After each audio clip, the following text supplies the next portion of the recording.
La 4G Batelma vous présente Ny Vaovao. Blue Line TV safidy tsara indrindra manolotra anao. Ny fampahalalam-baovao. Professionnels du bâtiment ou particulier, pour vos articles de bricolage et de construction, choisissez Batimax. Batimax, la qualité au meilleur prix. Manolotra anao ny fampahalalam-baovao.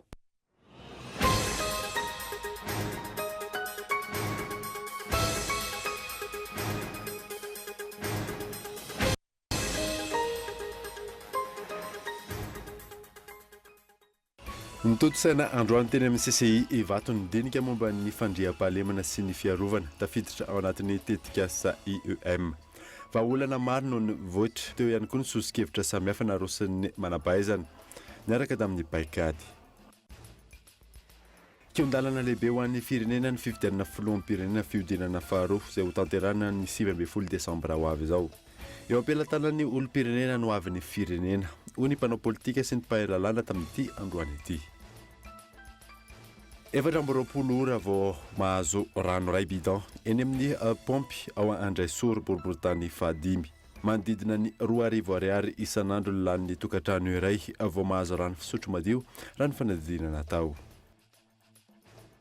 Ny asan'ny saloy vehivavy iray papidina solika na pompista izay indray no entina aminao anatin'ny fampahalalam-baovao androany. Asa iray izay mbola tsy be mpanao raha eto Madagasikara indrindra ho an'ny vehivavy. Maresaka iraisam-pirenena niempitra tamin'ny ora farany Brezila ary nilaza fa tsy handray ny fikarakarana ny fionana tambony momba ny toetrandro na ny COP25 fanapa-kevitra niraisin'ny filoham-pirenena vaovao any amin'ny toerana. Ny adidin'ireo avetrany ary.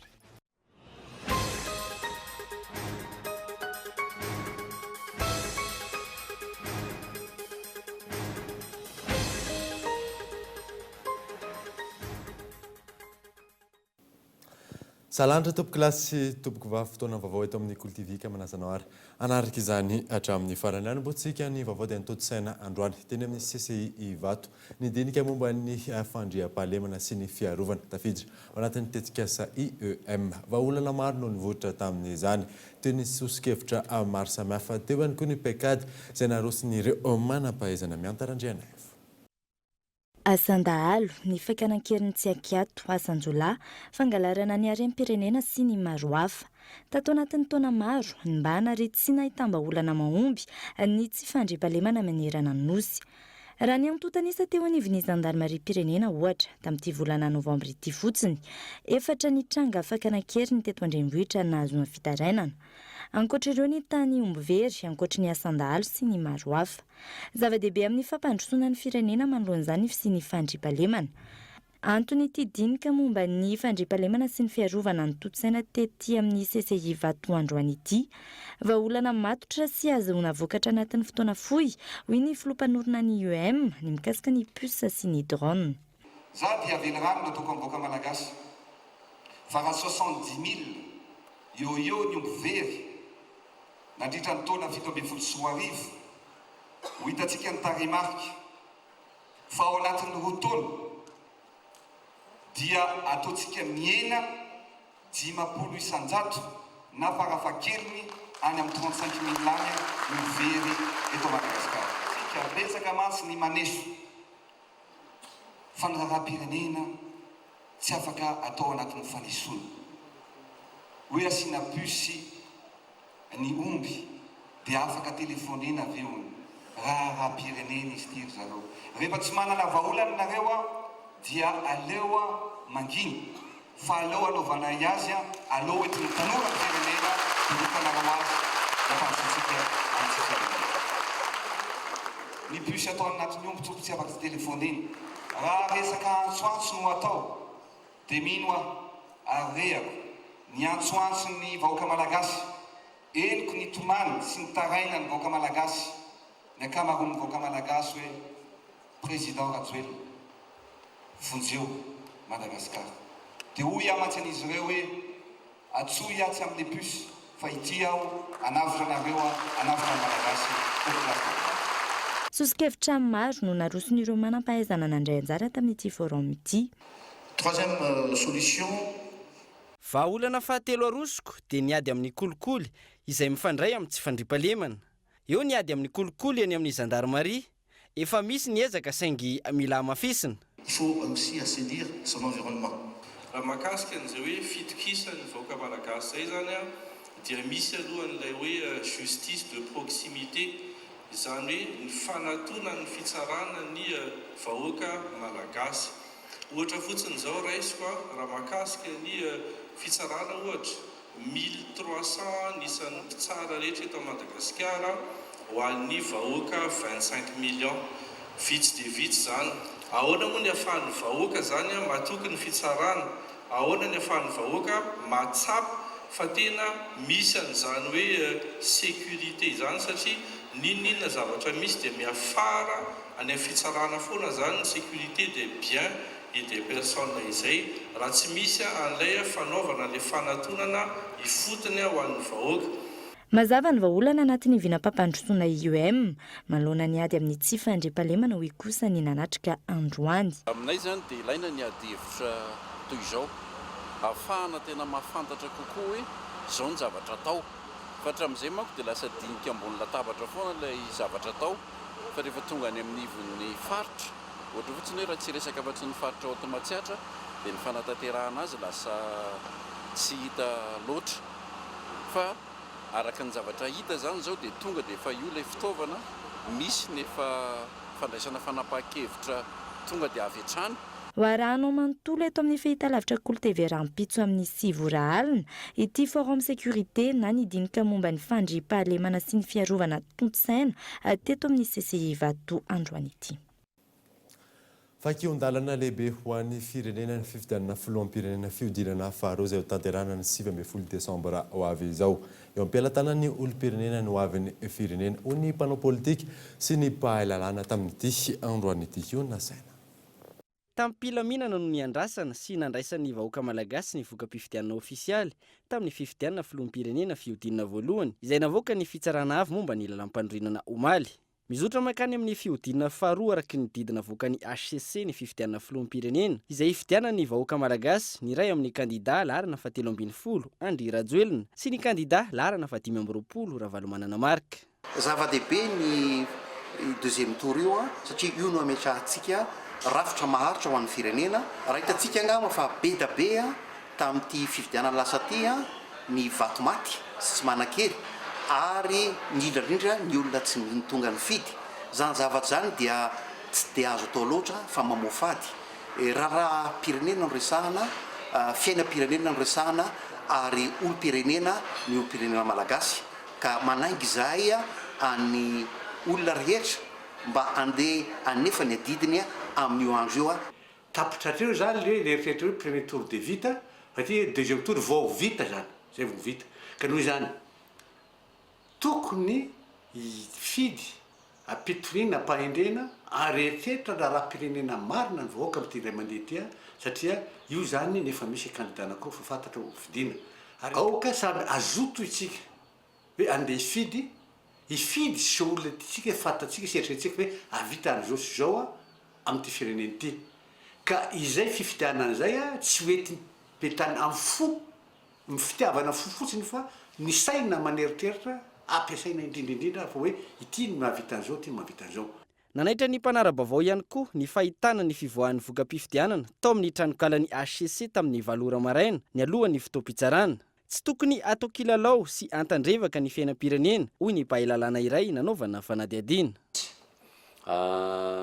Zavatra mahatsikaiky fotsiny tamin'ny omaly iny dia hoe ny fitsarana avy mbola lalam-pandroinana mbola ao anaty fotoam-pitsarana no efa mivoaka ty aminaty tranokala zany hoe ny amin'ny site web ny HCC ny valim-pifidianana dia rehefa avy eo afaka ora vitsivitsy teo dia nanjavona tampoka tao indray ilay izy nanomboka tamin'ny 9 maraina teo dia efa azo nojerena tao amin'ny tranokalan'ny HCC ny valim-pifidianana nefa mbola tsy voalaza amin'ny fomba ofisialy akory tao anatin'ny fotoam-pitsarana ka hitako hoe lesoka lehibe tokony mba ho arenina zany ary ny tompona andraikitra momba an'izany moa zany tokony mba asiana fandraisana andraikitra satria tsy azo atao mihitsy ny manao kitoatoa aim-pirenena ohatr'izany fa mba mila olona matianina tsara no mikirakira ny voka-pifidianana amina sehatra avo dia avo toy ireny. Inona fa isy fanitsiana ireo lesoka sy tsikera ho fanatsarana ny amin'ny ho avy nambaran'ireo ankolafi-kery maro samihafa teto amin'ny firenena. Miantefany amin'ny fitsarana avy momba ny lalam-pandrenana sy ny vaomera maleo tena mikarakara ny fifidianana. Tanjona ny isi ny fitoniana, mialoha, mandritra ary aoriana ny fifidianana filoham-pirenena fihodinana faharoa amin'ny alalan'ny famoahana ny vokam-pifidianana madio sy mangarahara ary eken'ny rehetra. Fa notendrena omaly nandritra ny filan-kevitry ny ministra ny mpikambana vaovao eo anivon'ny filan-kevim-pitantanana ny orinasa jirama. Miisa 7 mirahalahy izy ireo izay avy amin'ny ministera enina samihafa ary ny iray kosa noho ny fahaizana manokana fanendrena izay mampametra mpanontaniana ny mpanara-baovao Rarisona Yaondry. Mbola mitohy ihany ny fanesorana sy fanendrena ireo mpiasam-panjakana ambony eto amin'ny firenena mandritra ny filan-kevitry ny ministra izay efa mahaberesaka ny mpanara-baovao amin'izao fotoana efa nantotosana fifidianana filoham-pirenena fihodinana faharoa izao. Izany hoe volana iray sisy hitondrana izao fitondrana hikarakara fifidianana mialohan'ny fotoana izao. Nandritra ny filan-kevitry ny ministra omaly izay nototosaina tao amin'ny lapa-panjakana Ambohitsirohatra no nanendrena indray ireo mpikambana vaovao 7 mirahalahy eo anivon'ny filan-kevim-pitantanana jirama. 7 mirahalahy izay avy amin'ny ministera enina samihafa ihany koa fa noho ny fahaizany manokana kosa ny ray. Mampametra mpanontaniana ny mpanara-baovao ity fanendreny ity manoloana ny fimenomenonana sy ny fihetsiketsehana ataony mpanjifa amin'ny tsy fisian'ny rano amin'ny pompin-drano maro manerana ny faritra maro eto Antananarivo sy ny fiverenany delestasy tato ato ve no nandraisany ity fepetra ity ampanginy izany fimenomenonana izany sakajikajy politika amin'izao fotoana tsy maintsy hiatrihana ny fifidianana filoham-pirenena fihodinana faharoa izao ka tsy maintsy ananana mpitondra vaovao ao anatin'ny fotoana fohy. Araka nefa nambara ombeny teto amin'ny fampahalalam-baovao ny Kolo TV FM dia amin'ny fahadisoana goavana tamin'ny fanatanterahana ny asany no hanitokana antony hanesorana ireo mpiasam-panjakana ambony amin'izao fotoana iasan'ny filoham-pirenena mpisolo toerana izao. Mangataka ny mangarahara amin'ny antony nanesorana ireo mpiasam-panjakana ambony tato ato ny mpanara-baovao. Mandidina ny resaka rano kosa indray dia 420 ora vao mahazo rano ray bidon eny amin'ny pompy ao Andraisoro boriboritany fahadimy. Mandidina ny 2,000 ariary isan'andro ny laniny tokantrano iray vao mahazo rano fisotro madio raha ny fanadidina natao. Yona Saina. Dia angata jamba nitenda mainana ny andrahombara ry ato tsisy mihitsiny impira zay vezivezy tamin'ity zingity teo te jamba oka mba miarano ry ta dobony ato a tsy maninona fa tsisy any ingenana tsony ao a filarana rano ireo takinina efa tamary rano dobo mety aminareo tsy maninona fa tsy ity zay fa efina zany aloko inona ny ampiasainy eo soatina taigna atao amin'ny fango aloha zany nangatany iny a ty zao endasina tsisy rano zao ny rano anasana an'le laoko zao tsitsina be mihitsiny faisasany. Amin'ireo trano mifanolobodirindrina no mangataka rano ity renim-pianakaviana ity. Antony 420 ora ty aoriana mbola tsy nahazo rano ny bidon nalahatra teny amin'ny pompy. Zao ny seho mainy mbola mianjo pakambany mianjo rano tonga avy any amin'ny pompy zao vao misy rano. Rano efa tamin'ny maly marainy izany bidon anay izany tany amin'ny pompy dia mbola tsy natonga maly ariva dia efa zatsy anefa ne tonga foana le rano amin'ny ariva dia tamin'ny maraina zao efa mangatangataka rano fotsiny amin'izay olona mahazo dia ny olo amboniny ao zany maka rano amin'ny dobo dia zay manko tsy dia zatsy mampiasa rano amin'ny dobo dia tsy maintsy hoe nangataka tao dia nampiasaina ihany le izy na amin'ny dobo ary satria tsisy ny rano ilaina. Ny rano roa bidon zao ny anay raha manatsy izy raha riva dia raha pitso ihany iny raha pitso dia efa alefany indray dia raha afaka pitso iny vao tonga dia lasa mitsitsy be mihitsy zany zay. Niakatra ho 40 ariary ny rano iray bidon raha 30 ariary izany enim-bolana lasa izay ety Andraisoro. 2,000 ariary isan'andro no lanin'ny tokantrano iray miaraka amin'ny karama amin'ny taona izany raha ny fanazavany ny renim-pianakaviana iray. Rano fotsiny zany anako 2,000 isan'andro eo amin'ny enin'alina eo zany isam-bolana. Dia nefa ny mampiana-janaka ko anankiroa mandeha kilasy daholo ny zanako manofa trano anofa anjiro sakafo etsy an-daniny tena hoe sahirana tena sahirana rano tsy nieritreretina nahirana indray ny fidiana ohatriny parmoa ohatriny any atsimo nefa tsy mahafapo akory n'le izy na mba mahafapo indray le sy mainana nefa ianao sady sahirana milahatra misy fotoana izay amin'ny 12 alina mandeha makany am-pompy ilahatra ka rano fotsiny dia tapaka indray iny amin'ny atoandro dia fondray amin'ny maraina dia mandahatra bidon ohatr'izay foana fiainanay tokantrano zany rehefa tsy dia araka tsony ianao rehefa tsy maintsy mandeha miasa. Santionany amin'ny fahasahiranana iainany tokantrano eto Antananarivo ireo vokatry ny tsy fampiany rano fisotro madio avy amin'ny Jirama toa ny eto Andraisoro. 420 ora vao mahazo rano iray bidon ny tokantrano iray ary iray kilometatra miala ny trano fonenana vao ahitana pompy.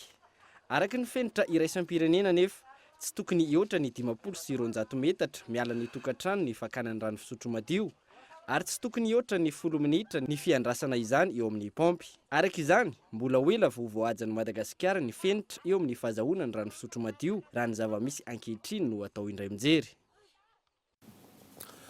Ahina kosa ny fahapotehan'ny tontolo iainana sy ny fiveloman'ny mponina ireo no avotran'ny fiarahamonim-pirenena eto an-toerana sy iraisam-pirenena manoloana ny famarotany ominisy toerana misa 470 everina fa ho misy solika sy gazy natoraly fizora valy. Araka nefa nentana teto amin'ny fampalalam-baovao ny Kolo TV tany amin'ny tapaky ny volana Novembre teo, toerana misy solika sy gazy natoraly miisa 470 any Morondava, faritry Menabe, manamorona ny lakan-dranon'ny Mozambique no nanaovan'ny ominisy na ny Office des mines nationales et des industries stratégiques tolotra iraisam-pirenena hitadiavana mpitrandraka vahiny nandritra ny Africa World Week tany Le Cap, Afrika Atsimo ny 7 Novembre lasa teo. 770 kilometatra tora-droa tsirairay ny velaran'ireo toerana namohan'ny ominisy tolobidy ireo ary mitontaly 770 sy 9 kilometatra tora-droa. Ny 17 Novembre teo namoaka fanambarana mikasika ity raharaha ity ny fiarahamonim-pirenena nasionaly sy iraisam-pirenena misehatra eto amintsika. Isan'izany ny collectif tany, ny CRADOI, ny Transparency International Initiative Madagascar ary ny KMF Knoe.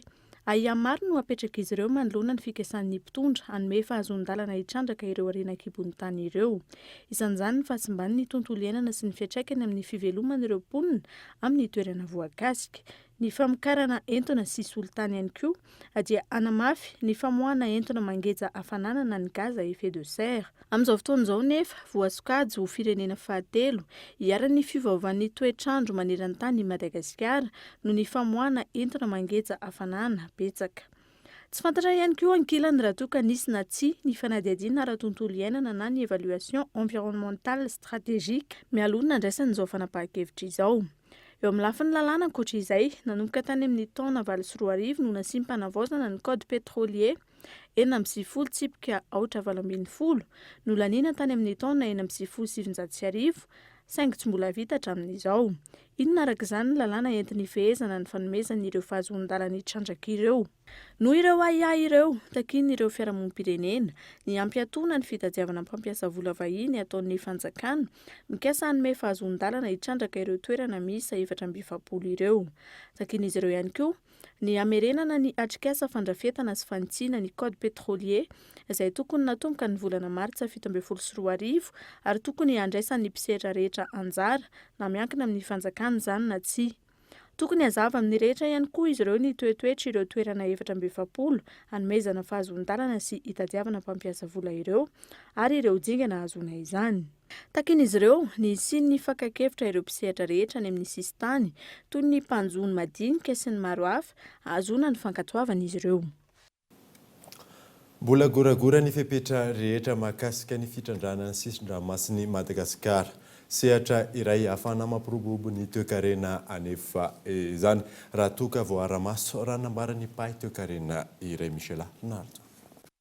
Manodidina ny 5,000 kilometatra ny sisin-dranomasiny Madagasikara, telo aven'ny faritra an-tanety kosa ny fari-dranomasina. Iray amin'ireo firenena telo voalohany manana fari-dranomasina betsaka indrindra ihany koa i Madagasikara. Raha ny fanazavan'ny pahy toe-karena iray nanaovana fanadihadiana, sehatra iray azo anandrenana ny toe-karen'i Madagasikara ny sehatra an-dranomasina. Mila fitandremana sy fametrahana fepetra maro anefa izany mba ahazoan'ny firenena tombontsoa fa toy tombontsoan'ny firenena vahiny mitrandraka.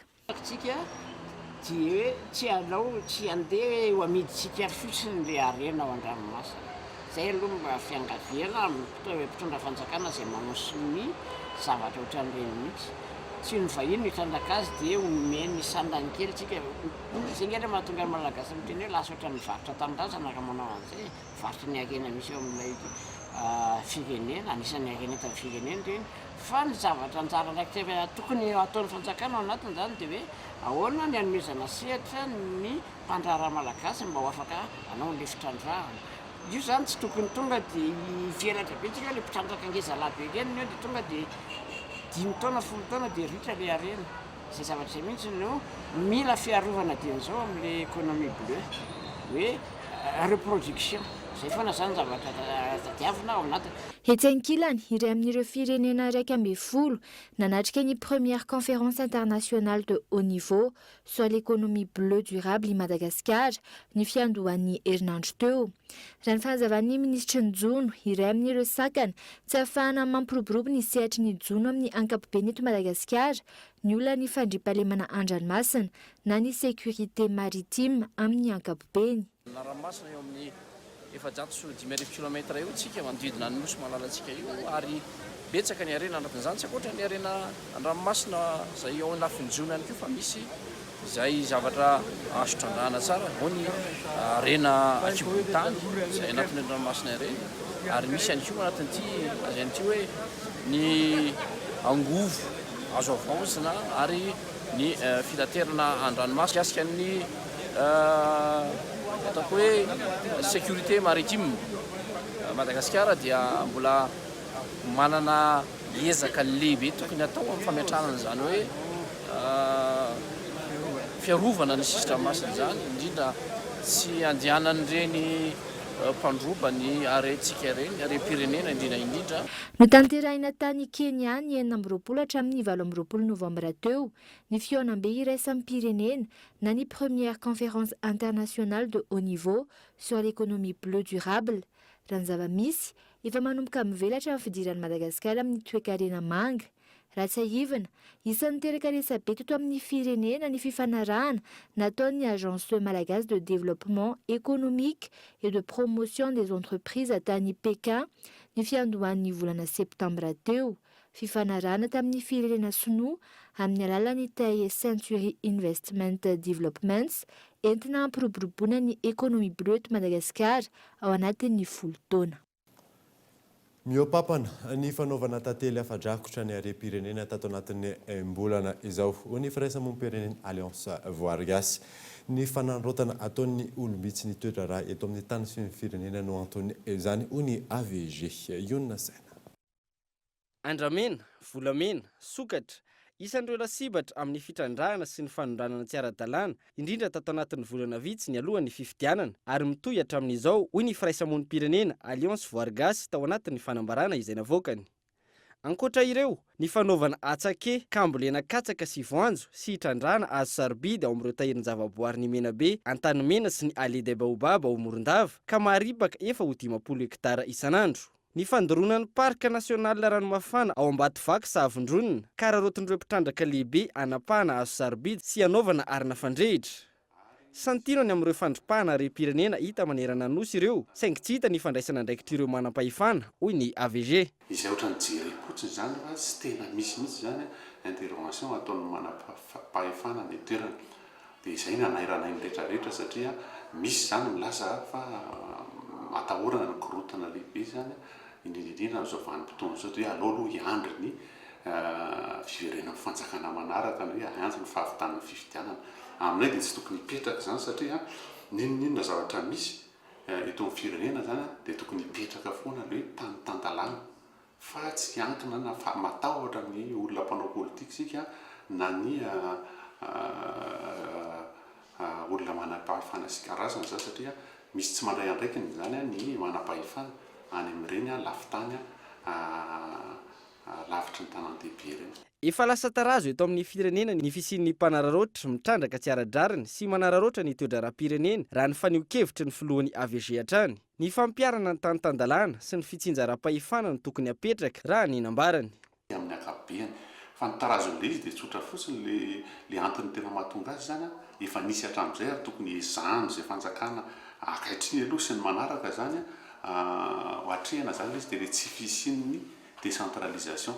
Misy fifaniliana andraikitra zay foana zany amin'ny hoe ety ambony sy ny any amin'ny fanatanterahana any ambany hoe miandry ny avy any ambony zay baiko a dia ny aty ambony milaza hoe andraikitra zareo any amin'ny service de concentré zany dia fanilena andraikitra izy fa tety Madagasikara hatramin'izay dia zavatra telo ngeza be foana zany ny zavatra nisy teto tsy fisiana viana dia tsy fisian'izay hoe fampiarana ny lalàna miaraka amin'izay viana zay zany fa ao indrindraindrindra koa zany dia resaka kolikoly sy ny tsy fahatotosany fitsinjaram-pahefana. Antoky ny fampandrosoana maharitra sy ankina ny hoavin'ny firenena ny tontolo iainana ka tokony tsy hisy andrasondraso ny fiarovana ireo harem-pirenena. Ampiarana ny lalàna ireo izay mandika izany ary apetraka ny programa matipaika ho fiarovana ny tontolo iainana tsy miankina amin'ny toetra raim-pirenena.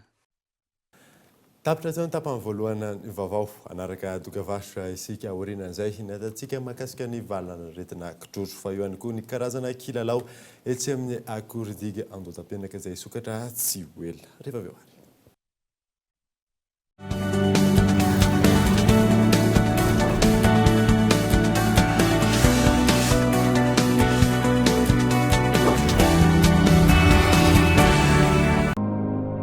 Je suis bien, mon argent est sécurisé. Je suis libre, tout mon argent est disponible immédiatement. Je gère mes comptes 24 heures sur 24, 7 jours sur 7. Je savoure la simplicité. Je profite de tout faire avec mon téléphone. J'ai du temps en plus pour les miens. J'adore chaque instant. Je suis gagnant sur tous les plans. Mvoul to Bank, Bank to Mvoul. Tout mon argent disponible à tout moment, gratuitement, où que je sois, pour toutes mes actions. Rendez-vous vite dans votre agence BNI et BOA Madagascar. Mvoul, simple, immédiat, sécurisé. À vos marques, prêts? Chez Batimax, Noël vous ouvre déjà ses portes. Du 26 novembre au 22 décembre, profitez des remises et des stockages sur des milliers d'articles. Des recettes pour vos aménagements, constructions ou décorations, nous en avons pour tous les ingrédients. Des cadeaux souvenirs pour les 25 clients plus chanceux. Alors rendez-vous chez Batimax Sanjar et Tsarlalan. Joyeuses fêtes à tous. Batimax, la qualité au meilleur prix. Dans mon quotidien, j'ai besoin d'Internet en permanence. Pour mes recherches, mes mails, pour être à la page des actualités, mais aussi pour communiquer avec mes amis. Et après une longue journée de travail, quoi de mieux que de se détendre devant la télé à regarder ma série préférée, tant qu'elle n'est pas occupée par le match de foot de mon mari ou les dessins animés de mes enfants. Tout ça grâce au Blue Line. Profitez de la box 4G Blue Line connexion illimitée et le décodeur Blue Line TV avec toutes les chaînes à partir de 169 000 arrières par mois.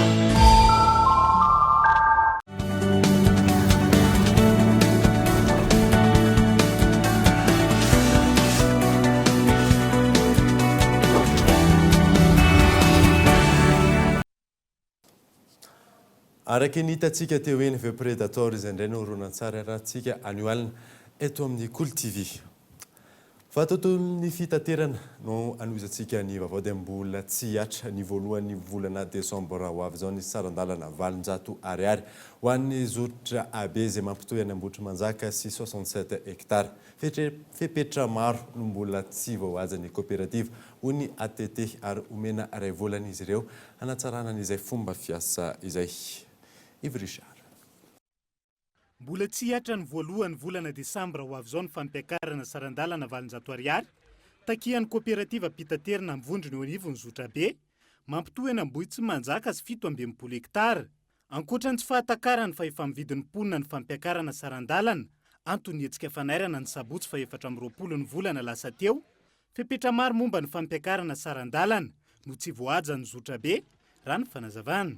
Avoaka mialoha zany amin'izay 5 andro zay ny filazana ka zay le fepetra tsy voaja hoe marina fa tena nilazana zany ny mpanjifa fa taty anivon'ny fanjakana zany aty amin'ny ATT sy ministera moa zany fa izy efa nilaza tamin'ny commune ihany fa taty anivon'ny ministera sy ny ATT zany tsy tomomba an'izay filazana zay. Efa maro be ny fepetra nyraisina napetraka tamin'ny laminasa zany tao dia narahana miaraka amin'ny ATT izy io. Rehefa miala ilay mpanara-maso dia miverina manao ny ataon'ilay zany ilay mpitatitra. Araka ny filazana sy ny taraina ny mponina zany izay tonga taty amin'ny ATT ary namafisin'ireo mpanjifa izay tonga nanatrika tao moa zany a dia ny tsy fahatongavan'ny tômôbilina maka intsony eny amin'ny 67 a manomboka amin'ny 4 sasana ny 5 eo dia fa tsy misy tsony zany tômôbilina namboatra manjaka. Tsy azo hidivirana ankila ny hono mpitatitra mivondrana anatin'ny zotrabe ny fampiakarana sarandalana valonjato ariary miditra faty antokantrano ny mpandraharaha noho ny antony maro toy ny fiakaran'ny viditsolika ny faratsian-dalana sy ny fifananana tsy aradrariny ataony zotrade miazo an'ny vato tsy maintsy isy arak'izany ny tomba namaritra ny fampiakarana na tsia ny sarandalana ao anatin'izay ray volan'izay. Tapaka atao zany dia voaka izay amin'ny 5 maraina dia amin'ny 7 hatramin'ny 7 sasany eo ny farany aty ny hariva dia ny frais moa mbola tsy niakatra zany fa mbola miankina amin'ny fomba fiasan'ireo tômôbilin'ireo vao izay vao hita eo izay ho ataony any amin'ny ATT. Fa ny tena problème amin'ilay tômôbily eto zany ilay vato mameno amin'ny hariva tonga aty ilay tômôbila amin'ny hariva tsisy vahoaka ho taominy intsony eto fa taomin'ilay vato daholo dia izay mahatonga an'ilay tômôbila tsy niakatra hariva. Fa tao anatin'ny fivoriana moa zany dia efa hoe tapahana ilay fitondran'ilay vato mody dia tsy maintsy miakatra hariva daholo ny tômôbila na iza na iza na iza. Misy tapaka aloha ilay izy hatreto fa hoe tsy miakatra amin'ny frais manatanteraka ny asa tsara. Ohatra zany miditra amin'ny 5 maraina manomboka miasa dia mijanona amin'ny 7 sasany hariva. Izay no taraina an'ilay voyansera. Namafisin'ireo mponina trany nandritra ny hetsika ny sabotsy lasa teo fa miompampana ary tsy takatra ny fahevam-vidin'ny mponina ny fampiakarana valonjato ariary. Raha toka 2,4 ariary isan'olona isam-bolana ny fandaniana amin'ny sarandalana 500 ariary, mitotaly 205,3 ariary isan'olona isam-bolana izany amin'ny sarandalana valonjato ariary. Ho lanin'ny sarandalana fotsiny ihany arak'izany ny 7,10 faingoenina isan-jato ny fampiasam-bola ao an-tokantrano ho an'ny mikarama 2 hetsy ariary ary 2,10 faingo 3,70 isan-jato ho an'ireo mikarama 3 hetsy ariary ary avy 2 heny no mihoatra ho an'ireo mampiana janaka sy voatery miakatra tian-drenivohitra isan'andro noho ny antony maro. Tontolon'ny fahasalamana kosa indray dia olona iray no maty ary mahatratra 404 ny voan'ny kitrotro tato anatin'ny vanim-potoana mampirongatra azy nanomboka ny volana oktobra tamin'ity taona 2024 ety. Misy ny vaksiny fanenitra izany saingy tsy ampy ho an'ny rehetra izany raha ny nambaran'ny ministry ny fahasalamam-bahoaka Mampiona Rakotarson. Ny ova ny fiseho ny aretina kitrotro tamin'ity taona ity izany hoe tsy ny zaza ihany fa betsaka ireo olon-dehibe voan'ny kitrotro araka ny efa notanterina teto amin'ny fampahalalam-baovao hatrany. Manoloana io tsy maharaka ho an'ny rehetra ny vaksiny fanefitra fa natao an'ireo ankizy mbola tsy voan'ity aretina kitrotro ity ihany raha ny nambaran'ny ministry ny fahasalamam-bahoaka. Ankehitriny zany efa miparitaka. Rehefa miparitaka dia nazontsika atao dia mezaka sabona izay marary. Izay nazontsika atao satria ny vaksiny ho an'ny olon-drehetra zany dia efa azo lazaina hoe tara. Afa-tsy ny zazakely mbola tsy vo. Fa zao kosa nefa ny tombontsoa. Ny olon-drehetra izay vo zany dia immuniser zany hoe efa manana hery fiarovana mandrakizay koa izy. Ny olana tsy hoe tsy rupture de stock fa tsy fampiny vaksiny hatrany amin'ny mpamokatra mihitsy. Hatrany amin'ny mpamokatra ny GSK ny mpamokatra an'izy io dia tsy ampy ny vaksiny. Fa zay no mahatonga antsika hoe ny zaza tsy vo zany ny tokony atao ary ny fotoana tokony anaovana azy. Dia mba manentana ihany koa sika. Rehefa tonga ilay fotoana anaovana vaksiny dia tany ny olona anao vaksiny. Fa raha vitantsika araka ny tokony izy io vaksiny io hatramin'izay dia tsy tratra an'izao sika. Tsy fanomezantsika fa zany hoe ahafahantsika mba mijery ny lesona, hanatsarana ny fandraisana tanana ny marary, hanatsarana ny andraisana tanana ny vahoakantsika amin'ny manaraka. Maro ny olona tsy resy lahatra amin'ny fanaovana vaksiny ny zaza amin'ny fanefitra ny aretina kitrotro. 520 isan-jato ny tapavitrina farany teo. Antony tsy mahafoana ity valana aretina ity eto Madagasikara raha ny fanazavana hatrany. Ny tsy nahatahitantsika zany dia satria ohatrany hoe aretina tsy dia mamono ny kitrotro. Raha nahatadidy ianareo nisy ilay atao hoe herinandro fahasalaman'ny reny sy ny zaza. Ny zahana natao vaksiny tsika atao vao kely ny kanitranga tamin'izany. Raha nanaiky natao vaksiny 100 isan-jato sika dia vohity teto Antananarivo. Fa tsy nanaiky isika. Fa na zany na tsy zany dia efa niezaka sika nametraka ny infrastructure andraisana azy. Eny anivon'ny hôpitaly efa misy toerana natokana ho an'izany. Eny amin'ny hôpitaly manara-penitra ihany koa sika efa nanokana servisy manokana. Andraisana ny marary izay misy an'ireny atao hoe sarotiny zany amin'ilay aretina. Fantatra hatreto fa olona iray no maty ny aretina kitrotro raha mahatratra hatramin'ny 904 kosa ny olona voan'izany raha nitatitra azo hatramin'ny alatsinainy lasa teo. Lafy vaovao hafa kosa indray dia mirongatra ny tsy fandriam-pahalemana amin'ny distrikany Vatomandry tato anatin'ny 5 taona ny tantanan'ny filoham-pirenena teo aloha Hery Rajaonarimampianina. Maro ny lesika hita mahatonga izany raha ny fanazavana azo fanampanazavana. Ny fandriam-pahalemana sy voan'ny andiniany fa efa ela dia ela nentomboka tamin'ny fitondran'ny Hery Rajaonarimampianina dia tsy mandry misy ny tsy fandriam-pahalemana ty. Eo ny alaboty, eo ny resaka von'olona, eo ny resaka alatra madinidiny, ny vidim-piainana miakatra sy karazany, ny ziro délestage efa sy fankahitana efa tapaka foana ny ziro ka tegna ny sairana dia sairana ny vahoaka ty agnivon'ny distrikany Vatomandry amin'izany sy fandriam-pahalemana izany. Ka poste avancé aloha asina teny satria amin'ny commune misy anay zao didiako dia tegna sisy misy ny poste avancé satria agnatin'ny distrikany Vatomandry misy commune araka amby 20. Dia agnatin'ny commune araka amby 20 ny roa ihany no misy poste avancé eto distrikany Vatomandry dia ao Ilaka Est. Ka tegna tsy ampy dia tsy ampy zany ny resaka sécurité agnatin'ny distrikany Vatomandry dia be dia be ny mahatonga ny tsy fandriam-pahalemana. Lafy vaovao hafa tanteraka kosa indray dia anatin'ny fiatrehana ny fetin'ny varantaona karazana kilalao samihafa ny hita.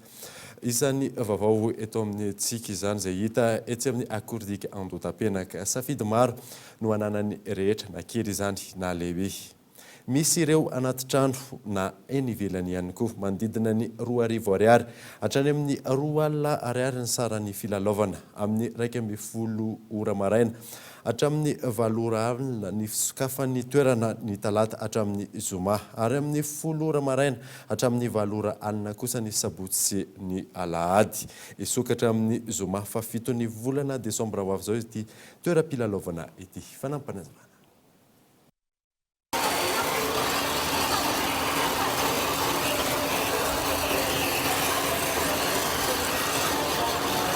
Attraction d'envergure internationale no nitenenantsika azy satria sahako mihitsy milaza fa ireo kilalao rehetra nafarana dia ny fantenana manokana mba tsy hitovy amin'izay kilalao efa fahitantsika any amin'ny toerakafa misy espace de jeu ho an'ny ankizy ireny. Ny lalao anankiray star dia ny chaise volante zany na ny flying chairs, swing koa moa ny antsoina azy. Izy io dia hita matetika eny amin'ny fête foraine ilay any ivelany ireny hita matetika koa any amin'ilay parc d'attraction Disneyland sy ireny efa mahazatra ny hoan'ireo izay efa makany ivelany ireny. Dia noentinay aty ilay attraction misy any ivelany mba ahafahan'ny tsirairay miprofite an'ilay izy sy mibénéficier zany an'ireo jeu ireo. Point d'honneur mihitsy ny teny hoe satria eto Madagasikara dia ny malagasy aloha voalohany indrindra ny tiana hiprofite ny zavatra misy eto amin'ny tany sy ny firenena. Tahaka ny mahazatra ny asan'ny Saoly vehivavy iray pompista indray no entina aminao anatin'ity fanadadiana manaraka ity. Asa iray izay mbola tsy be mpanao raha eto Madagasikara indrindra ho an'ny vehivavy Michela Narjo. 7 ora indroa ao anatin'ny herinandro Saoly no miasa mpampidana solika na pompista ny asany. Amin'ny ankapobeny raha eto Madagasikara ny lehilahy no tena mpanao ity asa ity. Izany indrindra raha ny fanazavany Saoly no nahasarika azy hiditra amin'izany hanova izay fijery ny olona izay. Ny anaovana ilay asa 3 ans dia ny antony ohatran'ny miasa rehetra ihany ohatran'ny hoe miasa au bureau dia miasa zany miasa ianao afidy manokana satria ohatran'ny hoe izay zany metimety kokoa aminahy dia hoe mba manao asa mitovitovy amin'ny asan'olona miasan'ny lehilahy tiana tongavana amin'ilay izy zany dia izao hoe mba ohatran'ny hoe matanjatanjaka kokoa ianao miara-miasa amin'ny lehilahy izay no tena marina tsisy manao sarotra sady ohatran'ny hoe moramora ihany ilay asa aloha zany. Arak'izany efa 3 taona izy no nilomano tao anatin'ity sehatra asa ity. Mitaky finiavana, fikirizana sy fahamafisan-tsaina ny asana pompista raha ny fanazavany. Vatra takiana amin'ny pompista alohany mahay mandray client dia mahay manao inventeur tsara zany rehefa mivarotra dia mila mitsikitsiky. Efa manomboka manaraka ny rivotry ny fanatontolona ny eto Madagasikara eo amin'ny fisafidianana ny asa atao. Azon'ny vehivavy atao ny asan'ny lehilahy, ohatr'izay ihany koa ny lehilahy. Mahavelona ny asana mpampidina solika na pompista hoy Saoly. Maresaka iraisam pirenena dia niembotra tamin'ny ora farany Brésil ary laza fa tsy handray ny fikarakarana ny fionana an-tampony momba ny toetrandro na ny COP 25 fanapa-kevitra niraisy ny filoham-pirenena vaovao amin'ny antoerana fanadina. Tsy handray ny COP 25 ny taona 2024 i Brésil fanambarana nataon'ny ministeran'ny raharaham-bahiny. I Brésil nefa no any kandidat tokana hikarakara io fionana tampony io izay kasaina atao ny faha 12 hatramin'ny faha 12 ny volana Novembre 2024. Noho ny tsy fampiny teti-bola sy ny famindram-pahefana eo amin'ny fitatanandraha vaovao izay andray ny asany ny voalohan'ny volana Janoary 2024, voatery ny sitona ny tolotra andraisana ny COP 25 ny gouvernemanta brésiliana. Herinandro vitsy taorinina voafidin'ny filoha Bolsonaro ny nivoahany ity fanambarana ity. Ny filoha brésiliana izay manana ny fomba fijeriny manokana momba ny toetrandro. Kabary no raisin'ny ministry ny raharaham-bahiny ary nivoaka an-gazety omaly alarobia izay manakina ny fitarainana momba ny toetrandro. Fomba fijery ihany koa izay mampanahy ny vondrona iraisam-pirenena izay tsy mitsahatra ny mampaneno lakolosy manoloan'izany. Antony, ao Brésil no ahitana ny 700 ny Amazonia, ala izay ilaina amin'ny fanomezana oksizena ny tany. Nandritra ny fampelezan-kevitra nataony, nanambara ny anafoana ireo faritra arovana i Bolsonaro, ampiena ny fahefanim-poniny izay afaka manasazy ireo manimba ny tontolo iainana. Raha izany no ataony, itoy ary ho faingana kokoa ny fahasimban'ny Amazonia. Fanimbana ny ala izay efa hita soritra sahady ao Brésil, na eo aza ny amafiny lalàna amin'ny fiarovana sy ny fanapahana ny ala, tao anatin'ny ray taona monja, mifanahtsahana amin'ny haben'ny kianja filalaovam-baolina, miisa ray hetsy ny fahasimbany ala raha ny tatitra nataon'ny Greenpeace. Mety hisy fiantraikany eo amin'ny asany sy ny toerana misy azy, io fomba fijeriny filoha brésiliana io. Dia izay mamarina ny vaovao tamin'ity alina ity saorana ianao nanaraka izany. Saorana ihany koa ireo any amin'ny faritra ireo manaraka ny vaovaon'ny Kolo TV amin'ny alalan'ny DSTV Antsirana sy TNTV Fianaratsoa. Soava tsara tolta.